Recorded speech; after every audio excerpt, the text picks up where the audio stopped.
ആരാധിക്കുന്നേ, ഞങ്ങൾ ആരാധിക്കുന്നേ, ആത്മനാഥനേശുവിനെ ആരാധിക്കുന്നേ. ഹല്ലേലൂയ, സ്തോത്രം കർത്താവേ. ഞാൻ എന്റെ കണ്ണ് പർവ്വതങ്ങളിലേക്ക് ഉയർത്തുന്നു. എനിക്ക് സഹായം എവിടെ നിന്ന് വരും? എന്റെ സഹായം ആകാശത്തെയും ഭൂമി ഉണ്ടാക്കിയ യഹോവെങ്കിൽ നിന്ന് വരുന്ന കർത്താവേ.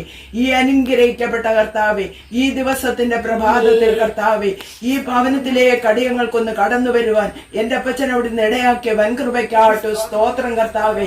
കഠിനാട്ട് നന്ദിയോടെ സ്തോത്രം കർത്താവേ. അപ്പാ, നീ നടത്തിയ വഴികൾക്കാട്ട് വിധങ്ങൾക്കാട്ട് കോടി കോടി സ്തോത്രം കർത്താവേ. അസാധ്യമായിട്ടൊന്നുമില്ല, സകലവും സാധ്യമാക്കുന്ന ദൈവം നീ മാത്രമാവുന്ന കർത്താവേ. ഇന്ന് കണ്ട മിസ്രൈമിനെ ഇനി ഒരു നാളും കാണുവാൻ ഇടയാക്കല്ലേ എന്ന് പ്രാർത്ഥിക്കുന്ന കർത്താവേ. എന്തെന്നാൽ യുദ്ധം യഹോവയ്ക്കുള്ളത്, ജയം ഇന്ന് ഞങ്ങൾക്കുള്ളതായിരിക്കുന്നുണ്ട്. സ്തോത്രം കർത്താവേ. പടക്കൂട്ടത്തിന്റെ നേരെ പാഞ്ഞു ചെന്ന് എന്റെ ദൈവത്താൽ ജയം പ്രാപിപ്പാൻ കർത്താവേ അടിയങ്ങളെ ഇടയാക്കണമേ എന്ന് പ്രാർത്ഥിക്കുന്ന കർത്താവേ. ഈ പ്രിയ ഭവനത്തെ നിന്നിൽ സമ്പൂർണമായി സമർപ്പിക്കുന്ന കർത്താവേ. ഭവനവും പരിസരവും കർത്താവേ അവിടത്തേക്ക് വിശുദ്ധമായിരിക്കുന്നുണ്ട്. സ്തോത്രം കർത്താവേ. പാൽ പറക്കുന്ന നിന്നിൽ സമ്പൂർണമായി നിന്നെ സമർപ്പിക്കുന്ന കർത്താവേ. അമ്മച്ചയുടെ ഉള്ള അവസ്ഥ എന്റെ അപ്പച്ചൻ അറിഞ്ഞിരിക്കുന്നതിനാട്ട് സ്തോത്രം കർത്താവേ. അടിയങ്ങൾ അറിയുന്നില്ല, എന്റെ തമ്പുരാൻ അമ്മച്ചയുടെ ഉള്ളത്തെ അറിഞ്ഞ ദൈവമാവുന്ന കർത്താവേ.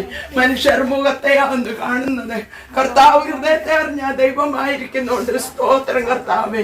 യേശുവേ, നിന്റെ മകളോട് കരുണ കാണിക്കണം കർത്താവേ. നിന്റെ കന്മാരുടെ കിടക്കെ നീ മാറ്റി വിരിക്കണമേ. അപ്പാ, നിന്റെ ദൂതന്മാർ കർത്താവേ, നിന്റെ അമ്മച്ചിയുടെ കർത്താവേ കിടക്കയ്ക്ക് ചുറ്റുമുള്ളതുകൊണ്ട് സ്തോത്രം കർത്താവേ.